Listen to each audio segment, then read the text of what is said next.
goodness. Okay, we're live. Finally, we're here. Welcome, everyone. Happy Tuesday. We are on a little bit off schedule because we usually go live on Thursdays, but we are very lucky because we have the lovely Dr. Barbara Royal with us today. Hi, Barb. Welcome. Thank you. Love to be here. Awesome. If you guys don't already know Barbara, you are really missing out on a lovely spirit in your life because let me tell you, since the day I met you, my life was changed. And it was actually the first time I met you in person at DVM. And I don't know if you remember this, but I was very, very pregnant and you were like giving me this massage and like pulling my earlobes and all kinds of stuff. And I was like, do you remember? I do. We're not touching everyone like that. It was just me. You just looked like you needed it so badly. And it's a thing that I have 4 sisters and we've all been through pregnancy together. So that was like, that's just stuff that we do for each other. Yeah. So it was like, oh, I just do that. Right. Yeah. It seemed normal to me at the time, but probably not normal. Yeah. No, it was amazing. I have no sisters and one brother who like once locked me in a clothing dryer for fun because that's what brothers do. But anyway, you are missing out on having her in your life, but now she is here joining us live from Chicago. And also will be joining us in real life in San Diego this October for our Feed Real Summit. Very, very excited for that. Yes. So I'm going to do a quick little intro for you and then give audience a little bit of time to trickle in and ask their questions about what we're going live about today, which is why so many dogs are itchy and what actually helps. Dr. Barbara Royal is a pioneering holistic veterinarian, author, and educator with expertise in spanning zoo and wildlife medicine, acupuncture, nutrition, and integrative therapies. Founder of the Royal Treatment Veterinary Center. I love that. Perfect name. In Chicago, and also the former AHVMA president, known for your practical East meets West approach to pet care. And also, you were in the documentary Petfold, weren't you? Yeah. Crazy. So as we're talking, you're going to be like, I know this woman from somewhere. And if it's not one of those 5 places I mentioned, you are going to get to know her really well today. Great. Awesome. Well, thanks for being with us. What's been going on? It's been a long time. I know. It's been crazy. I've been running around. I've been traveling a bit. I've taught in New Zealand. That was really fun. Yeah. Awesome. So you know, if you go to New Zealand, it's just there's always different problems in different places, and you don't really realize how the world is different. So some of the things I was saying there, I was like, well, so do you allow glyphosate in your farming? They're like, well, we don't allow that here. Oh, okay. So you don't have to worry about these 4 slides. Like, what were you teaching? I was actually teaching sort of a combo acupuncture, nutrition-y, kind of a thing. Their conventional veterinary medical association is just now asking for integrative support. So I was the first integrative vet to come to one of their things, and they actually had a little side gig with the integrative medicine to introduce us. So it was good. Awesome. Very cool. Very cool. So you were in New Zealand. You're in Chicago now. You're in clinic, a few days a week. Is it every day? Yeah, I work 40 hours a week. Well, 60 hours a week, like most vets, whatever it is. Yeah, I'd have full schedule. So I am working and seeing animals. So today, I was like, oh, it's going to be great. I actually have a lunch break today, which is unusual. And then I only have 2 more clients and I'll make it to this Facebook Live, and then of course a little bit of IT stuff, but it worked out fine. My last case always is the one that's either it's so easy or I'm just like tearing my hair out thinking, okay, I really have to figure this out. It's the end of the day. I got to do it. So yeah, we did. But that's how it goes. That's how it goes. I love the mystery of it. Every day is a new thing. You never really know. Yep. Yep. Yes. So we're talking about itchy dogs today. This was actually something that you brought up recently, and you were like, there's so much to go over here, and potentially maybe some new information you can share with us. A lot of the people that follow us on Feed Real Institute, I would say, are very much your 2.0 or 3.0 or 4.0 pet parents, whatever they're calling it these days. Yeah. Fresh food advocates. They, generally speaking, know what they're talking about and really want to dive into the science. So if you have anything that you're like, no, this is too deep, it's not. Just dive right in. Plus, we had Connor on last week, and you know how that goes. He just, oh my gosh. Yeah. So then so everybody's sort of, maybe you're all tired from that. You need a break now. They're exhausted. Just kidding, Connor. Love you. I told him that when we did the replay that I was going to put it at half speed so people could actually follow what. Oh, that's a really good idea. I should have people do that when I give lectures and I know I have to really cram in a lot of information. I have Chicago talk, so I can talk really fast. If it really takes all of us just to get through this, we have to get through each thing, and I have to do that. And people are like, no, you can't do that. So yeah, maybe I could do that since we all do have videotapes. Yeah. No, yeah, it's true. It's true. I mean, there's a lot of different ways to use it, but we're going to chop this up into little bitty pieces and pull out all the gems that Barbara shares with us today. Yeah. If you guys are joining in for a brief moment and you got to run, drop any questions you might have for her on this topic or anything generally in the comments, and we'll make sure we get to that at the end of our live during the Q&A. But let's talk about this. Just dive right in. Like, you see probably a lot of dogs with itchy skin. Like, what's the first thing that you're looking at when someone comes I really in? do.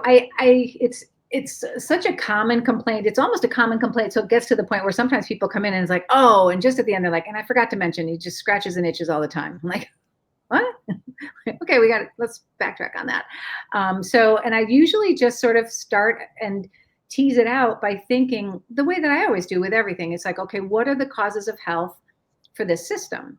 So if I'm, in general, I'm always looking, okay, what are the causes of health for an animal, for a dog, for, the thing that's in front of me, the species, this particular breed, this particular animal really, and, male, female, all that stuff.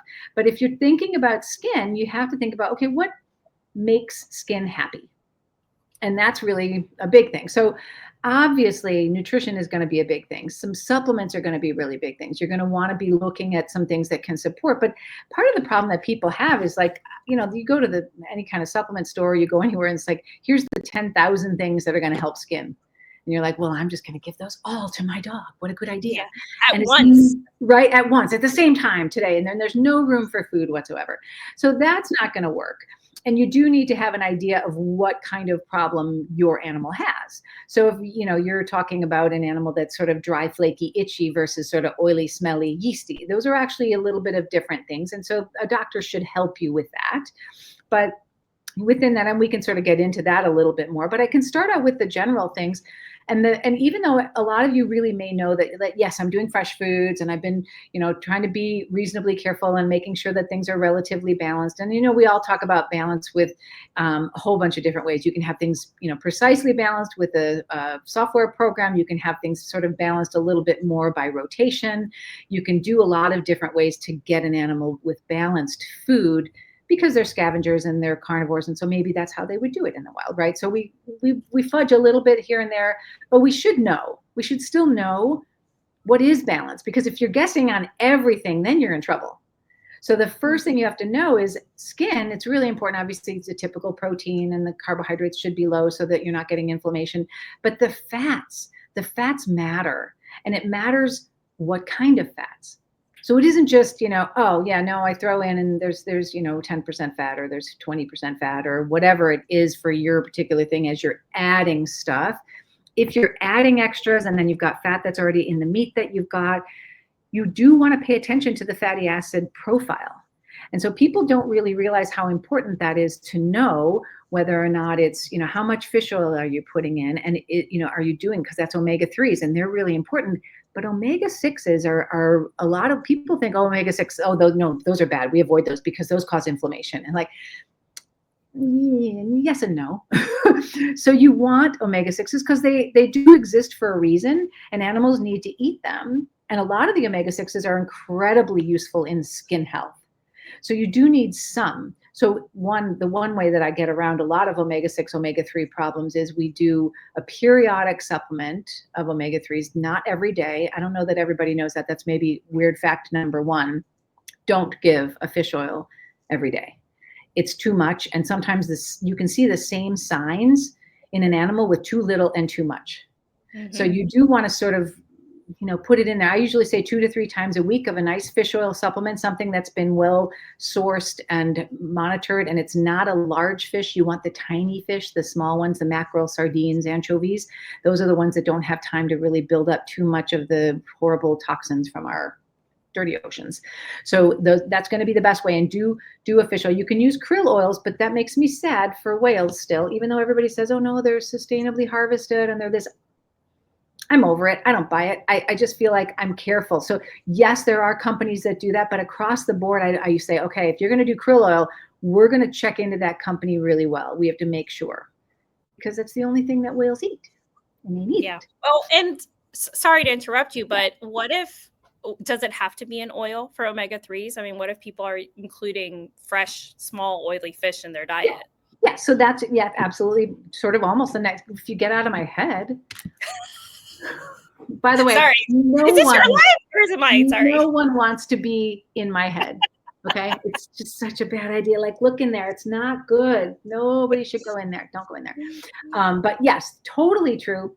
I periodically will say, okay, you can do a sardine, and that sort of gives you some of the oils that you might need, or you can be doing different fresh fish for sure. I'm going to get hold on. I have to stop this. Hold on 1 second. There's people at my door. I'm sorry. That's what live gets you. Sorry. Well, while Barbara's going to answer the door, I think I don't even remember if I shared this with you guys in our intro, but Barbara is going to be our host at the summit this October in San Diego. Last year, she was on our panel, but this year and if you were there last year, she got up and started singing this beautiful African hymn to our audience. Was incredibly not just entertaining, but also brought a lot of peace and lower energy that we needed in the room, because there was so much happening over the entire weekend. And so I asked her to come back to host the summit. Sorry. Because we knew you needed to be here. No worries. Do you need to catch your breath? No, it's hilarious. The neighbors are washing their windows, but they need to get up onto my house to get over to something. I'm like, okay, you do that. I completely just climb on my house. It seems fine to me. Anyway, so yes.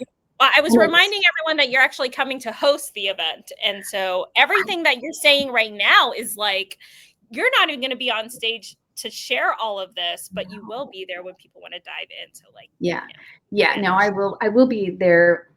I'll be there all the time, really, but I will be having fun and messing around with people. That's what I'll be doing. Yeah, yes. I'm pretty excited about that, by the way.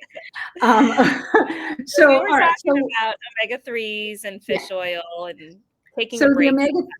The omega-3 fun is one of those things that people tend to be like, well, if a little bit is good, then more is better. And that's not really true. So you don't want to do too much of it. So do it a few times a week and do the small fish. So, I'm not a big fan of the salmon and other large cod, and don't do cod liver oil, too much vitamin A and that stuff.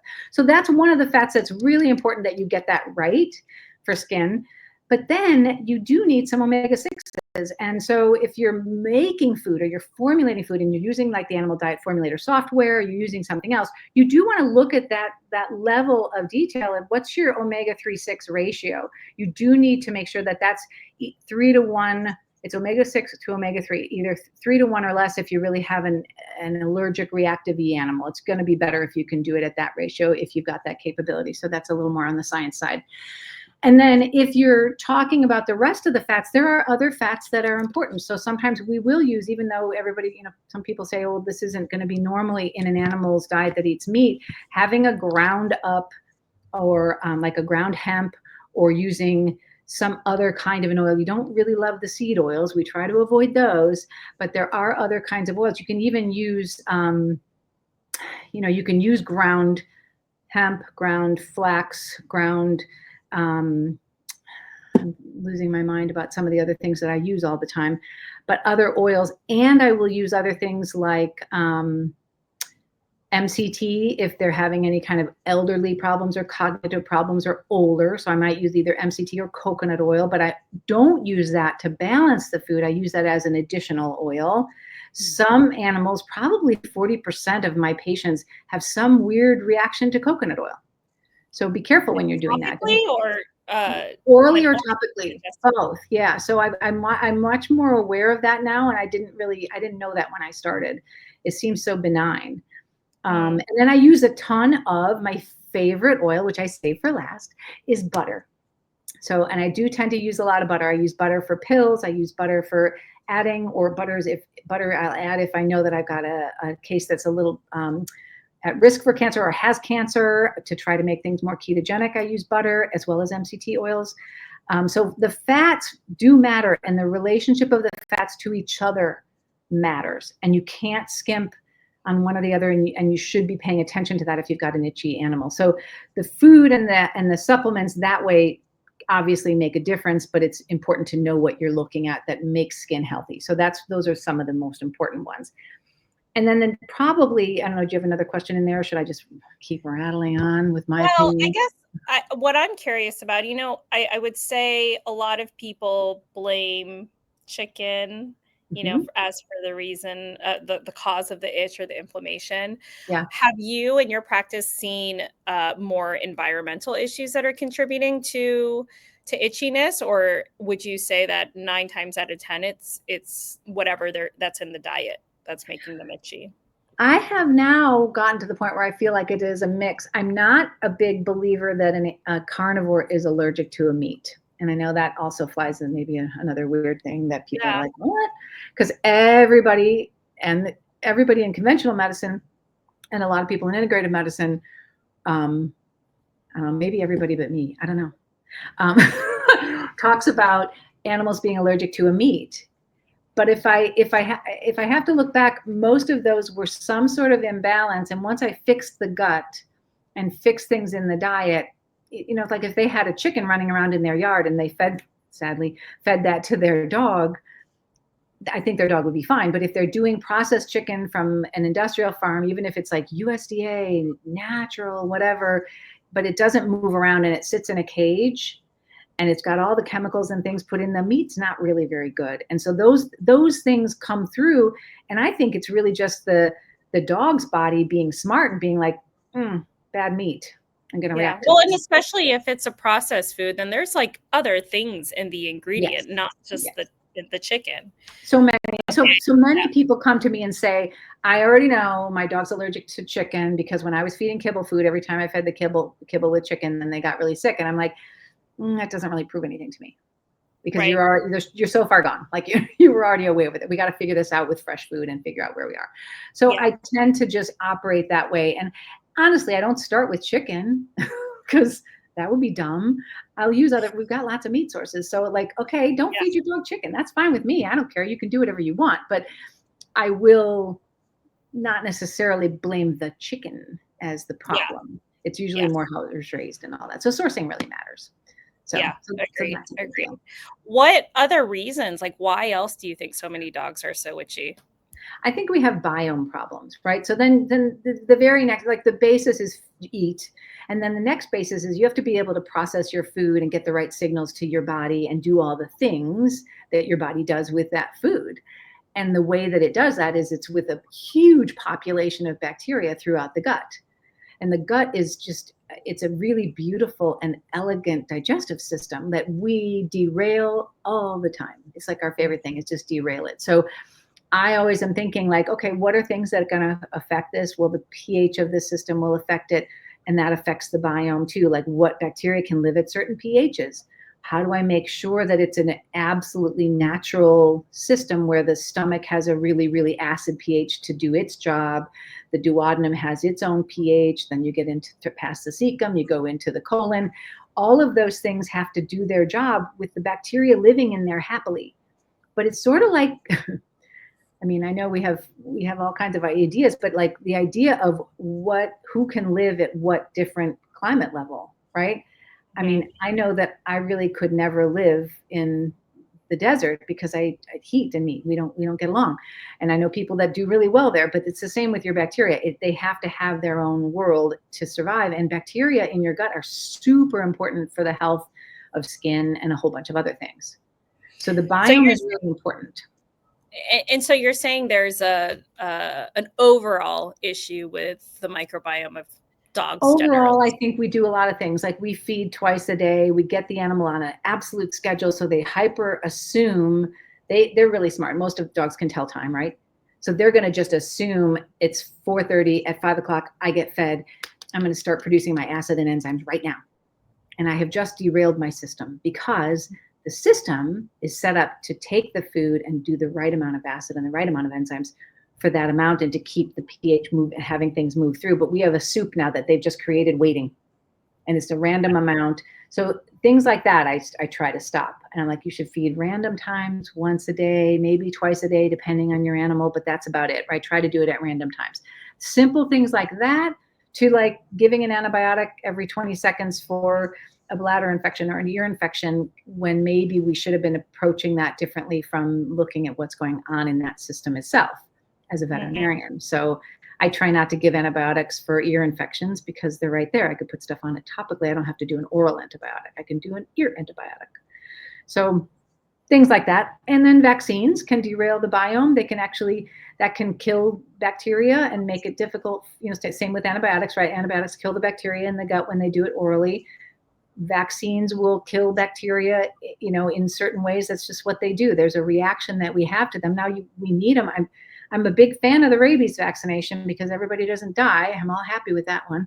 So, but you have to just do those things correctly and make sure that you're using vaccines judiciously and appropriately for what you need. So there's a lot of things. And then if we do pesticides all the time, we're doing that topically, we're doing them orally, we're doing flea and tick and all these things that doesn't just kill fleas and ticks. It's going to mess up our biome. So there's a chronic elevation of weird dysbiosis makers in our world. I mean, not to mention whatever is being spewed out in asphalt and exhaust and I don't even know what. So I'm trying to just do what I can control, right? Yeah, of course. Of course. Yeah, no, but you mentioned, I really like how you said that it's a chronic issue. And a lot of it, unfortunately, is out of our control, right? Yes. Like so many things in our environment. I live in a home that I rent out, and, we have full control over what goes or doesn't go on our backyard, but not my neighbors. And that, the wind, things spread over, and you buy a plant. I remember Angela Ardolino years ago, we had a live, and she said to me, has anyone ever gifted you or have you purchased a plant from Home Depot? Think about the soil that plant was in, and then you've just now introduced that in your own garden, and it's just like, you don't think about that. It can blow you away, except if you listen to my husband, who's a farmer. There's some good in, like, there's some good that if you do that, if you just give it a little time, the fungus, if your soil's healthy, it's amazing. It does get rid of it. Like, you don't have to panic about that kind of stuff. You just don't necessarily want it right next to your strawberries when you're starting out, Right.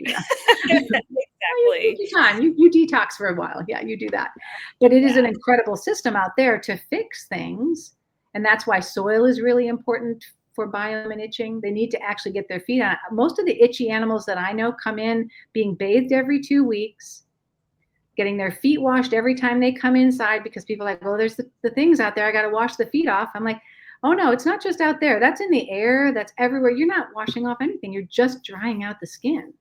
Yeah. You're washing and washing and washing and getting rid of the oils and getting rid of the healthy bacteria. And you're using all kinds of things that kill bacteria and kill funguses. And then it's a disaster, right? So then you're in an animal that's trying to be partially sterile while bacteria are coming on, and some of the bad ones win. I mean, that's how that is. Right. Well, you've just really kept them from building their own immune system by trying to keep such a sterile environment. I love that. Nobody really talks about overbathing that often. It's like, well, they were dirty, so I had to wash them. And I'm like, well, I know. I really freak people out. I just had a new client today, and she has a beautiful golden young dog. And I said, so just tell me how often you bathe the dog.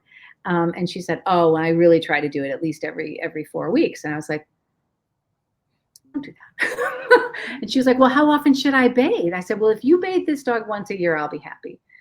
And I sort of say that as a little bit of the shock factor, because I mean, my dogs roll in dead fish and they do, and I definitely bathe them because I don't live in a pigsty. Well, maybe a little bit. But no, I have an animal house, but I do I have guests over. So I have to keep it clean. And it's not that, it's more, I just try not to, I'll spot bathe. So I can take care of an area or deal with a thing, or before Christmas, if we're going to have a whole bunch of people over or something like that, at New Year party or something like that. Yes, I will maybe do a full-on bath and brush them out pretty. Yeah. But the fact is, I'm trying not to degrade that incredible coat of armor that's on their skin, protecting their skin, protecting them from the bad acting bacteria and the bad yeasts, because they're the good ones and they're all fighting the good fight. You have a whole army in there. And then every time you shampoo, you disrupt all of it, and then they got to make it again, which they do. But as they get older, it gets harder for them, and they're drier and they're itchier. And it usually makes them feel better for about a few days and maybe a week or two at the most. And then they're just right back to it. Yeah. Yeah. Yeah. So, yeah. No, and I've definitely seen that even in my own dog. And it's misleading because we think we're doing the right thing. And then you're like, oh, I don't know, it's back again. And then you try to change everything else. Yep. But and I have people say it's back again. They're bathing every 8 weeks. And then they're like, oh, it's back again at 6 weeks. So I bathe every 6 weeks. Oh, it's back again in 4 weeks. So I bathe every 4. I'm like, okay, it's not working. It's not working. Yeah, no, it's not. Yeah. You have a couple fans in the audience. Sarah says, Dr. Royal with a big heart. And Nicole says, you were her favorite presentation at this last event, and she did not want you to stop talking.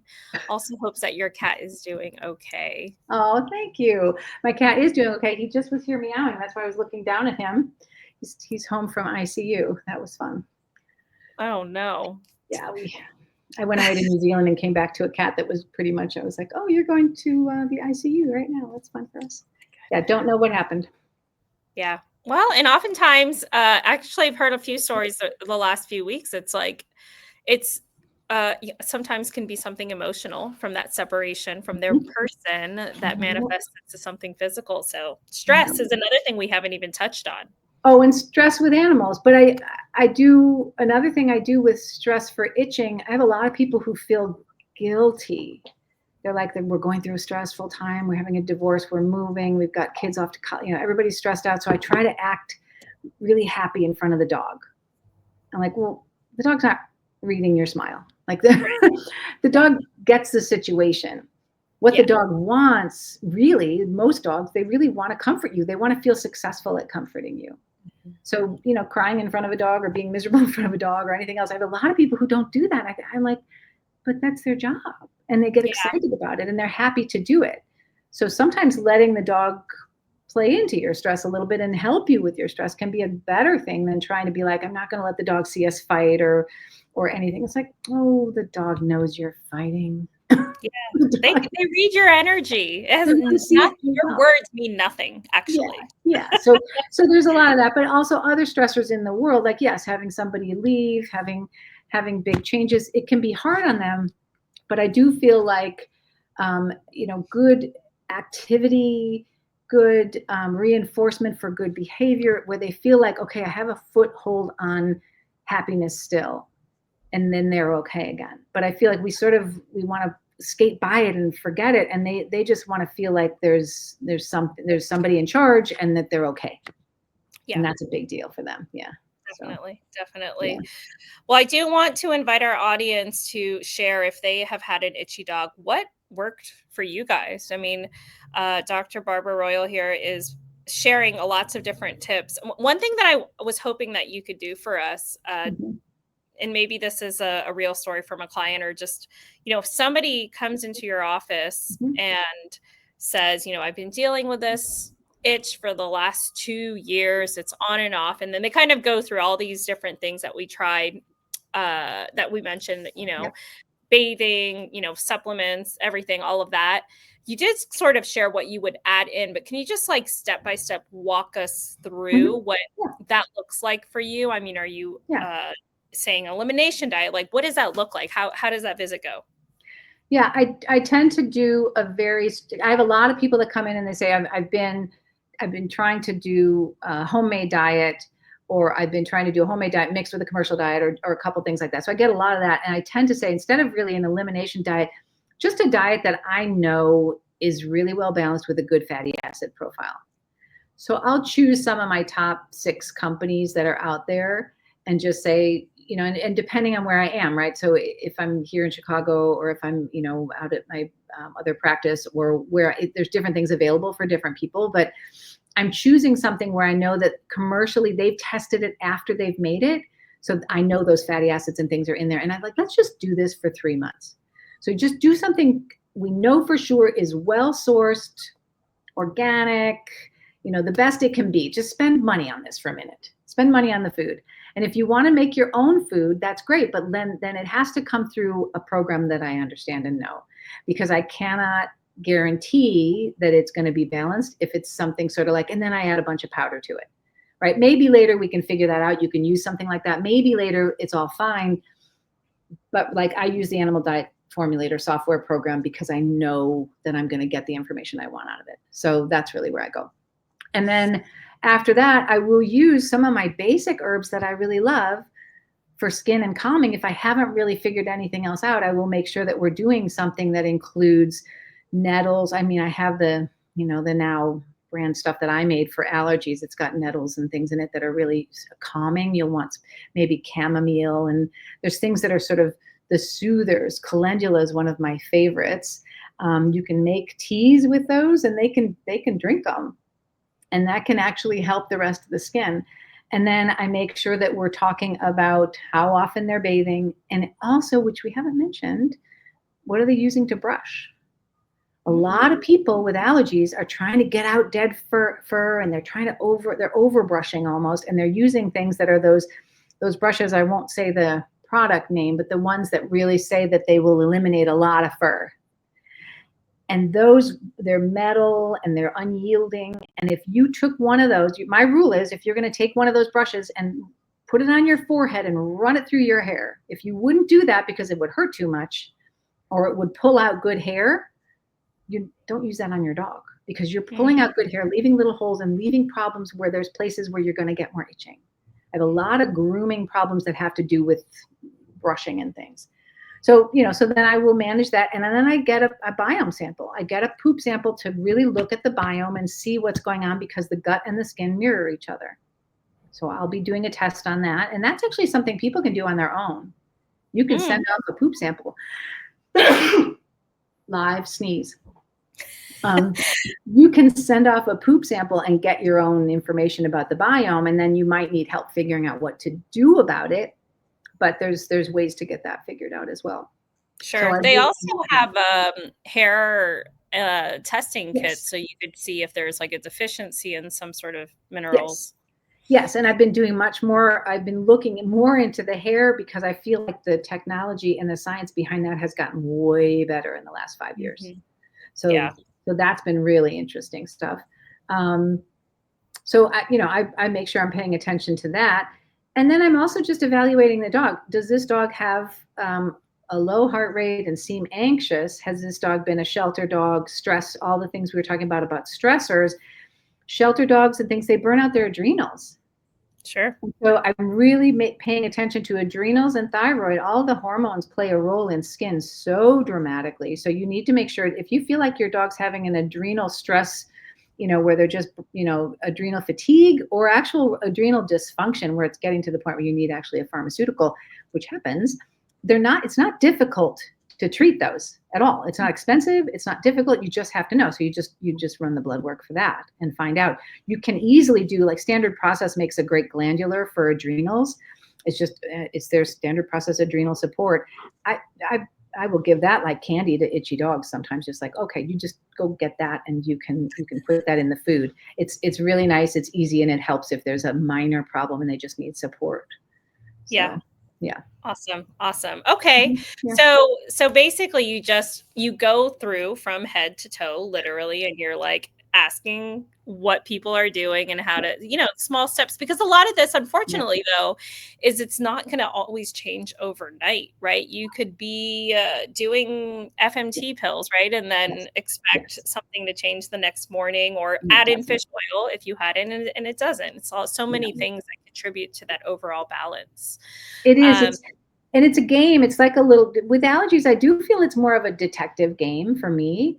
I've had a case where we literally was this kind of case where we'd done everything. And then I don't know, it was maybe 3 or 4 appointments in where it was mentioned that they play upstairs on the roof of their building where there's this huge carpet. And I'm like, well, is it an enclosed roof? She's like, no, it's just open to the air. And it's just this outdoor carpet that's been there forever. It's really gross. I'm like, okay, I'm testing for mold now. Now I'm going to do that because I don't know what else your dog's allergic to. Yeah, right. So, and it was, they pulled up that carpet and they were like, oh my God. Oh, I bet. Yeah. So things like that you don't think of, but you're like, bing, I couldn't make it happen. Or I'll have animals with allergies and they come in and they take off all the leashes and everything and they're sitting waiting in the room. And then finally, I'm just like, it seems to have, more of a pattern where most of the irritation is here. Like, what kind of clothes are you, what are you doing? And they're doing sort of a weird, tight nylon thing that they haven't really sized properly. They have it really tight around the chest and the dog's trying to breathe and run. And you, with the chest harnesses, people don't know they should give much more room over the chest than they would over a collar. It's not 2 fingers. It's 2 fingers on the collar, but not 2 fingers under the chest. So, and all of a sudden we're creating a little cave where there's yeast. And then you pick up that harness and you smell it and you're like, okay, there's your itching. Yeah. Yeah. So if you don't pay attention all the way from the outside in, you can miss stuff. Yeah. Wow. You have dropped so many things that I haven't thought about before. One of them being the brushing, and how if you're taking out good hair, you're basically giving an opening for other things to enter and cause more issues there. Yeah, it may seem tiny and who cares, but I don't love it when people pull out my hair for a reason. Like your body's like, don't do that. Yeah. Yeah. Yeah. But it is true. There's some dogs, the double coated dogs, that shed an extreme amount, in certain times of the year. And so we're paying attention to that. But I think. Yeah. And you need to have somebody that knows what they're doing to do that, or teach you so that you're doing the right thing to get that kind of hair out. But it's different. Right. Every animal's different, as we say. Yeah. Yeah. Great gems that you're dropping with us. So generally speaking, I don't know if you can even come up with an average of this, but how long would you say it takes to sort of get rid of that itch? It's interesting. It sort of depends on how bad they are when they start. I will say a lot of them, they come in and they're on a really bad food and the dog looks awful. And it's just, people are like, oh gosh, Dr. Royal, you're going to hate going into room 2. That's so bad. Everything's terrible. And they're doing everything wrong. And they've got all these things. I'm like, I am going to love that. I'm going to love that so much, because the transformation is actually way quicker with that kind of dog. Weirdly, even though I still say to them the same thing, I'm like, it's going to take it will not be shorter than 6 weeks for a lot of this stuff it has to, translate through the body, and there's got to be some skin changes and things like that. But the amount of the dog feeling better is often in a week. I often get a call. Those cases, I get a call within a week. Oh my gosh, my dog is acting like, oh my gosh, what's going on? Like, yeah. And they're like, my dog's back to being like a puppy and was like walking around the house so miserable. And we're only like 75% through our diet change. I'm like, yeah, we're good. So I love that. And if they've been suffering with a diet and with an itchy problem, and they've already done the diet change and they've done all this, but they're still suffering and no one's really figured it out, to me, that's going to be something that's deeper, hormonal, genetic. Maybe there's something else we've missed, like rug on the roof or something. And then I have to figure that out, and it might take a little longer to get it to disappear because it's more deep seated. And that's sort of Chinese medicine too, approaches things the same way. Like when you're deeper in the levels, then you're going to have to blow it out of there. So that might take me longer. And that can be up to 6 months or a year before I fully get the animal to be like, okay, or I get the animal to a place where I'm thinking we're going to have maybe 2 or 3 weeks of allergy season that we'll deal with, but the rest of the time the dog's good. Sure. Yeah. And another thing is this could be like years of damage that you're trying to reverse. And Oh, so yeah. thinking that it's going to change overnight is just, It's that's just crazy. And yeah, a lot of people want that but I understand it because itching, we underestimate it sort of almost as veterinarians, but itching is an emergency because, when you're up at night with a dog who's just literally ripping their face off, I mean, you need that fixed. So I don't always go, I almost never go wholly holistic. Like I don't ever like, okay, we're gonna change that. We'll watch what happens. I am actually hitting them with stuff. I'm giving them pharmaceuticals. I'm doing things that I know won't hurt that will help. I'll do topicals out the wazoo. I will sometimes even approach. Huh? Do you use Epiquel? Never. Oh, can you talk about why? Because that a lot of times for like a conventional veterinarian, that is the go-to. And even if they say like this is not for long-term use, we just want to address give them some relief.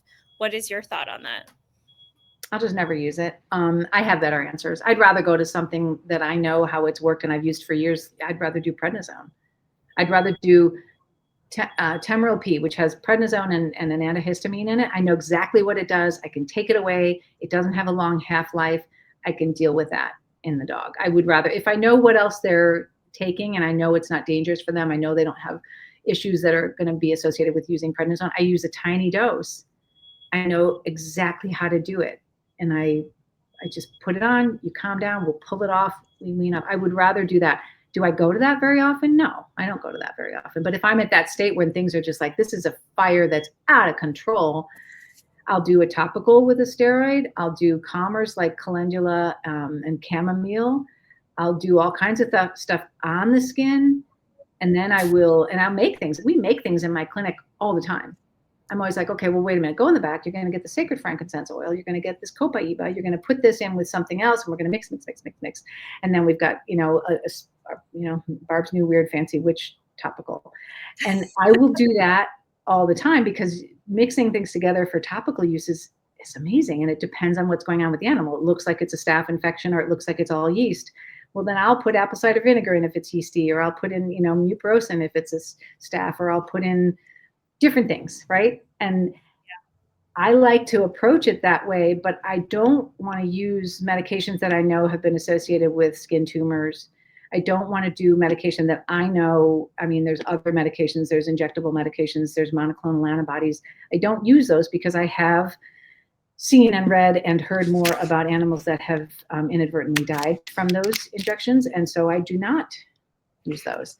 And you have other tools at your disposal. I have a lot of other tools. I have a lot of tools. I've got the whole pharmaceutical cabinet, frankly, in Western medicine. And there's things we've used for years and years. I do not need these new things that we still really don't understand why they're creating skin tumors or why an animal would die from that and have a sudden cytokine storm or, within 24 hours go and there's nothing you can do. Like I can't deal with doing that and, first do no harm. So, and I have other tools. I have great tools, stupid old-fashioned tools. Use them. They're great. You're making us all jealous that you're not local. You're all the way in Chicago. So how do we get access to this Eastern medication pharmacy? Right? I'm trying to teach more so that happens. I really am. Yes. I want this to be normal medicine. Yes. Teach us more. Maybe next time you're out in San Diego, we could have you teach like putting some of these herbs and such togetally. You said something about calendula and nettles. Do you have a preference on topically applying that, or you said you could also make an infusion and feed that as well? Mm-hmm. Like when do you use one versus the other? So you can use a lot of the herbs that I use topically can also be given orally as an herb, and you can buy them as supplements and things. So, and typically a lot of if there's whole plant supplements and we know it's not toxic in a dog, then you can use that. And it's usually about like a quarter of a human dose or something for your average 40, 50-pound dog, something like that. But you can try those kinds of things. You just want to make sure that you 100% know it doesn't happen to be something that's toxic to a dog. So, so you can buy those. And then again, there's tons. Right now the supplement world is so full of pet products. I mean, it can be a little bit daunting, and I get that. The main thing I would caution anyone with allergies, if they're buying a supplement, don't just look at the ingredients that are in it. Look at the inactive ingredients that are in it, because a lot of times they'll be putting in tapioca flour, molasses, oat flour, and it's not organic. It's got glyphosate and chemicals. It's a lot of sugar, and you're adding sugars and weird chemicals, and maybe there'll be flavor enhancers. Maybe there'll be dyes, like red dye, whatever. If it says soy protein isolate or something like that, that's MSG, which causes headaches and makes them addicted to it and things like that. So you want to look at the inactive ingredients and make sure they all make sense to you. For an animal that's inflamed and itchy, if you don't want to add sugars to that, particularly if there's yeast. You don't want to add more inflammatory ingredients. Right? Let's don't do that while we're giving nettles, which calms down inflammation, right? So, and people forget that there's all those chews and, I'm like, why? But why? Why would I do that? And so I have a lot of people come in, they give me all the chews that they're so easy. We give them as treats. I'm like, yeah, that's not working for you. Yeah. Oh, so much to cover. And that's why you have to see a veterinarian when you're dealing with some of these issues, because it's one step at a time. And every little thing, people are like, oh, it's such a small amount. I'm like, yeah, but an allergy is a pretty small amount. You don't usually see the allergen that gets you. Right. Yeah. I didn't see the thing that made me sneeze just now. Yeah, exactly. Well, speaking of time, we're almost out of it. We're doing something new. Well, first, I want to open the floor for anybody that has questions for Dr. Royal. Please feel free to ask them here. But we're doing like these rapid fire 5 FRS 25 questions that you'll have 30 seconds to answer each of them. It's going to be easy. It's going to be a breeze for you because you talk fast, but you think faster, I've noticed. So let's do that first while we're waiting for anyone to drop any questions in. Are you ready? I am ready. Go. All right. How do you stay up to date with emerging research? I have a lot of friends, honestly, and it is a huge thing. My colleagues help me. I read a lot. I read so much. People will find getting emails from me at 2 a.m. It's probably because I've been reading something. I need a break. I check my emails, but I read a lot of what's out there. And then I have a lot of friends who know that they send me stuff because they know I'm fascinated. So if you're listening to this and you got cool stuff, send it my way. Yeah, nice. What are your favorite tests for wellness checkups? I really love the biome test. I'm doing it now as part of my annual. I do basic blood work pretty regularly, but I also do not forget to check adrenals and thyroid and hormones, which is really important. At any age? Yeah, it can change. It can change in months. And so I do it, particularly if I've got a problem. And then I am doing more nutritional testing. So it's going to be hair samples. It's going to be blood tests. I'm looking for vitamin D, things like that. So I am doing a reasonable amount of testing that with non-invasive type tests that gives me great information. And I try not to forget getting a urine sample because there's a lot of information in urine. Well, just that they do for ours. I'm always ready to pee at my doctor's visit. Just pee somewhere. Yeah. How can I detox my dog after vaccines or medications? I'm a big fan of what's sort of simple, and you can get, I think the Thorn product that I really like for that is the one that it's called SAT, and it's got milk thistle, it's got turmeric, and it's got artichoke in it. It's a lovely general detox, help the liver get through stuff. So I do like that as a basic way to go. I usually also detox vaccines and things like that with homeopathics. So I'll use both Thuja and Listen. So if I'm doing something like that with an adjuvant or something like that, you can add in a lot. Homeopathy has great detox ability. So don't underestimate what homeopathy can do for you. It seems weird, but it works. Where can people learn more about homeopathy? It's hard. There's some really good. I just got a really cute homeopathy book when I was in New Zealand, but it's from a guy usually England. So you have to sort of search out. There's not great resources out there, except I will say now the College of Integrative Veterinary Therapies will be having more courses towards doing a full certification in homeopathy. You don't have to do that, but you can take courses and webinars along the way. So we are pretty excited because we're bringing that on board. So you can look at the College of Integrative Veterinary Therapies for that, and for a lot of other educational, it's for lay people people in the industry, veterinarians, anybody across the board. There's great stuff in there, webinars, short things, fast things, long things, whatever you want. Awesome. Mhm. And then lastly, what are you most excited about for this year's Feed Real Summit? Oh my gosh. Just the people, because last year I went away with like a glow of just like, it's because I do feel like we're still coming out of being isolated. All of us feel that way. And I think we're not even coming out of it in a normal way because we are so locked onto our screens and our phones. You know, you can walk around, people don't even really look at each other out in the world anymore. And to be in a place where we were focused on each other and chatting and being involved, and everyone in the audience was 100% there.